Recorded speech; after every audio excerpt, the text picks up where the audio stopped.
నమస్కారం. నేనే మీ అందరికంటే జూనియర్.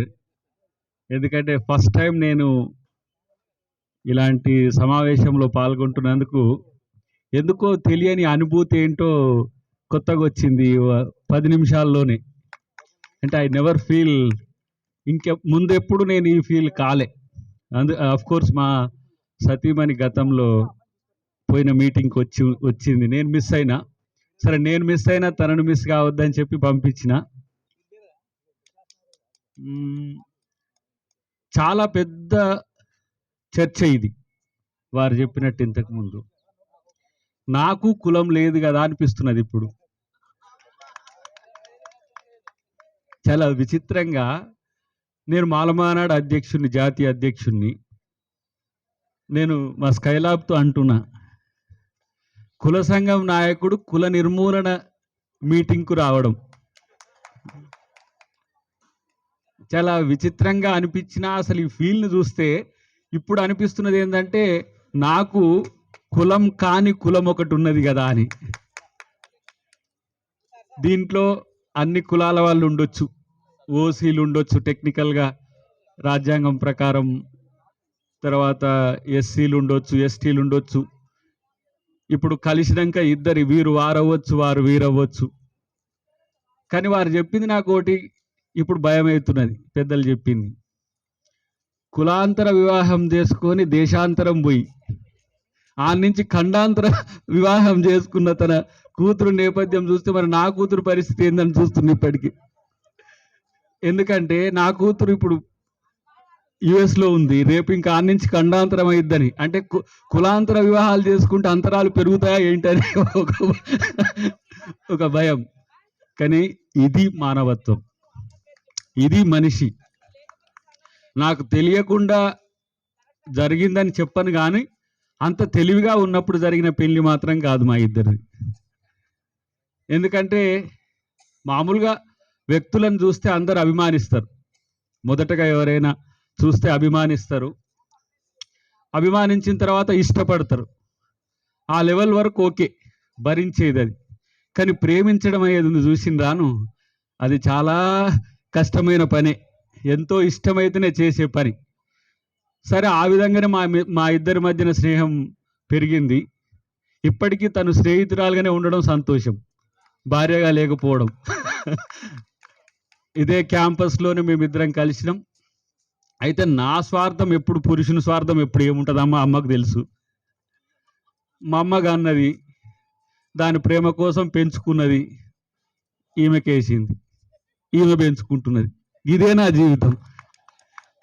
రేపు మళ్ళీ నా పిల్లలు మమ్మల్ని అంటే మాతృకేంద్రక సమాజం అని చెప్పడానికి ప్రయత్నం చేస్తున్నా నేను. ఉత్పత్తికి పునరుత్పత్తి, ప్రత్యుత్పత్తి ఎవరికి ఉంటుందో వారిదే సృష్టి, అదే సృష్టి. అంటే ఈ దేశం మహిళది, ఈ ప్రపంచం మహిళది అని చెప్తే పురుషాధిక్య సమాజంలో మరి పురుషులందరూ కూడా జర మొత్తం ఖడ్గాలు చేసి ఖండికలు చేసే ప్రయత్నం చేస్తారు. కానీ అది బ్యూటీ. మహిళనే ఈ సమాజాన్ని మరింత తీర్చిదిద్దే భవిష్యత్తు అనేది చాలా లేటుగా తెలుసుకున్న తర్వాత పురుషాధిక్యాన్ని చంపుకునే పరిస్థితిలో ఉన్నా ఇప్పుడు నేను. అంటే మగవాడే సుప్రీం, మగవాడు మాత్రమే సుప్రీం అనే స్థితి నుంచి సమాజం మారుతున్నది. దానిలో కులాంతర వివాహాల వల్ల ఈ ఇద్దరి మధ్యన సఖ్యత, ఇద్దరు సమానం అనే భావన ఎక్కువ పెరుగుతుంది అనేది నేను గమనించిన. తర్వాత ఈ ట్రెడిషనల్ పెళ్లిలు ఏవైతే ఉంటాయో వాటిల్లో కొంత ఆధిపత్యం పురుషుల వైపు ఇట్లా ఉండే పరిస్థితి. కానీ నేను ఒక్క మాట మీతో షేర్ చేసుకోవాల్సిన అవసరం ఉంది. ఇంత తక్కువ మంది మాత్రం కారు, మనం అనుకుంటున్నంత తక్కువ మంది మాత్రం కులాంతర వ్యవహారాలు కారు. ఈరోజు కుల నిర్మూలన సంఘం ఇంత మేరకు సమీకరించగలిగింది.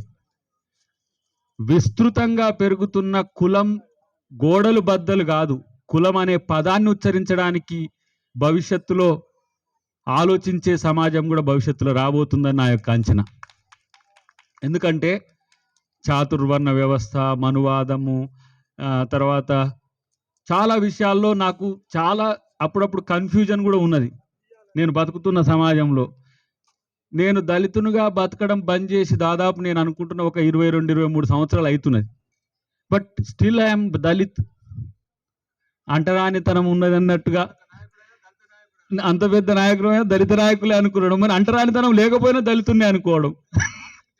ఇది ఒక డిఫరెంట్గా ఉన్నది. కల్ట్ని పెంచాల్సిన బాధ్యత పెద్దలందరూ తీసుకోవాల్సిన అవసరం ఉంది. నేను దీనికి నా వంతు కృషిగా ఏం చేయమన్నా దానికి సిద్ధమే.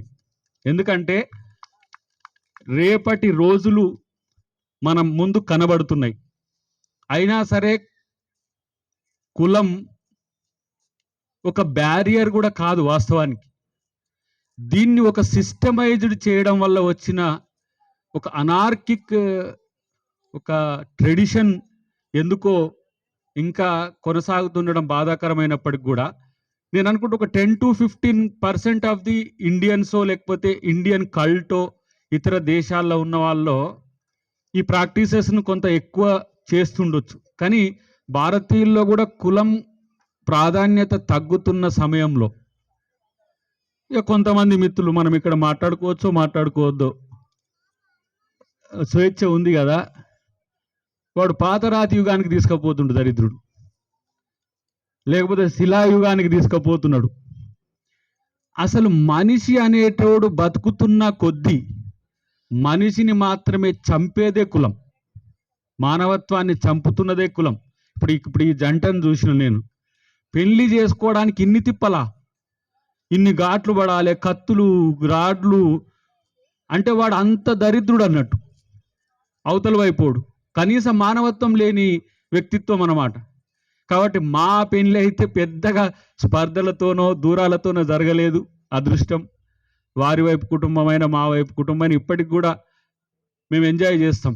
బట్ నేను మాత్రం అనుకుంటున్నది ఏంటంటే దీన్ని ఒక ట్రెడిషన్గా, ఇప్పుడు మీరు ఒక డేని 26th జనవరి అనేది గణతంత్ర దినోత్సవం రోజు మీరు దీన్ని మొదలుపెట్టిన పరిస్థితి గమనించినాక అవసరమైతే దాన్ని వివిధ ఇంపార్టెంట్ సందర్భాల్లో కూడా జరపగలిగితే బాగుండు అనేది ఒక ఆలోచన వస్తున్నది. ఇది రేపటికి మరింత ప్రాచుర్యం పొందాల్సిన పరిస్థితి ఉన్నది. మేము ఎవ్వరం మీకు నేనొక్కనే కాదు, మంత్రులు ఉన్నారు, ఎమ్మెల్యేలు ఉన్నారు, ఎంపీలు ఉన్నారు బ్రాండ్ అంబాసిడర్గా రావడానికి. ప్రభుత్వంలో కూడా చాలామంది ఇంటర్ క్యాస్ట్ పెళ్లి చేసుకున్న వాళ్ళు ఉన్నారు. వాళ్ళందరూ కూడా రేపు మనం దీన్ని ప్రచారం అనే దానికంటే కూడా ఇది ఒక ఉద్యమం మాదిరిగా సాగాల్సిన అవసరం ఉందని చెప్పక తప్పదు. చివరగా ఒక్క మాట మాత్రం చెప్పి ముగిస్తాం మిత్రులారా. మనిషి మానవత్వం అనే దానికి ఒక రోజున కులం అడ్డుగోడ అయితే, ఒక రోజున మతం అడ్డుగోడ అయితే, ఇంకొక రోజున ప్రాంతం అడ్డుగోడ అయితే, మానవత్వం ఉన్న ప్రతి మనిషి ఎప్పుడూ సమాజాన్ని సంస్కరిస్తూనే వస్తున్నాడు. అంటే మనం చూసిన వైతాళికులో లేకపోతే యుగ పురుషులో అనుకున్న దాంట్లో నేను పూలేని మొట్టమొదటి వరుసలో చూస్తుంటా. ఎందుకంటే సరే నేను బేసికల్గా అంబేద్కరిస్ట్ అని చెప్పుకున్నప్పటికి కూడా ఆయన తన భార్యను తనతోనే నిరంతరం తీసుకువెళ్తూ సమాజోద్ధరణ కొరకు ఉపయోగించిన ఒక భిన్నమైన ఆలోచన నేను గమనించిన. Just I copied. నేను ఆయనను కాపీ కొడుతున్నా, మా ఆవిడని ఎక్కడికి పోయినా తీసుకొని పోతున్నా. ఎందుకంటే అక్కడ ఎక్కువ ఇద్దరి యొక్క ఆలోచనలు కూడా షేర్ చేసుకోవడానికి ఉంటుంది.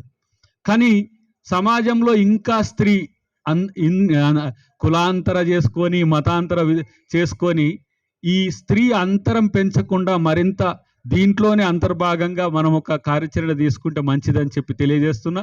ఇప్పుడు ఇట్లున్నాం, రేపు ఇంకా కొంచెం మంచిగానే అవుతాం. మంచిగా అయితే మీ ఉద్యమానికి కూడా నేను ఆర్థిక సహకారం కూడా చేసే ప్రయత్నం చేస్తా. ఎందుకంటే రియల్గా ఆలోచిస్తే నేను చేయాల్సింది ఇదే. I'm accidental moment leader, accidental politician అయినా, కానీ అది కంటిన్యూ చేయాల్సిన పరిస్థితి. అంటే రాజకీయ నాయకుడిని కాకపోతే కూడా నా జీవితంలో కొన్ని మిస్ అవుతుంటే, నాకు ఒక రాజకీయాల పట్ల ఒక మంచి ఆలోచన లేదు అప్పుడు నేను మూమెంట్ చేస్తున్నప్పుడు. కానీ రాజకీయాలే మహోత్కృష్టమైనప్పుడు, పాలకుడే నిజమైన మానవీయ కోణంతో పాలిస్తే, లేదంటే రాజ్యాంగబద్ధ రాజకీయాలే గనక ఉంటే, ఈ అంతరాలన్నిటినీ, దొంతరలన్నిటిని తొలగించే పాలకులు వచ్చే రోజు భవిష్యత్తులో రావాలని కోరుకుందాం. అటువైపుగా మీరు వేసే ప్రతి ప్రయత్నానికి అద్దంకి దాయకర్గా నేను మీతో ఉంటా అని చెప్పి పెద్దమ్మకు, మా అధ్యక్షురాలికి వాదాయిస్తూ, పెద్దలందరికీ కూడా, అందరి పేర్లు చాలామంది తెలిసిన వాళ్ళు ఉన్నారు, మీ అందరికీ వాదాయిస్తూ ఏం చెప్పాలి ఇప్పుడు నేను? చెప్పు రమేష్. ఈరోజు ఒక మంచి రోజుగా నా లైఫ్లో కూడా గుర్తుపెట్టుకుంటా, భవిష్యత్తుకు మరింత మీతో కలిసి ఉంటా అని చెప్పి తెలియజేస్తాను. Thank you very much. Thank you అన్న. అయితే ఏం చట్టం? అదే చెప్పబోతున్నాను, చిన్న క్లారిటీ ఇస్తాను. అయితే ఇప్పుడు అద్దంకి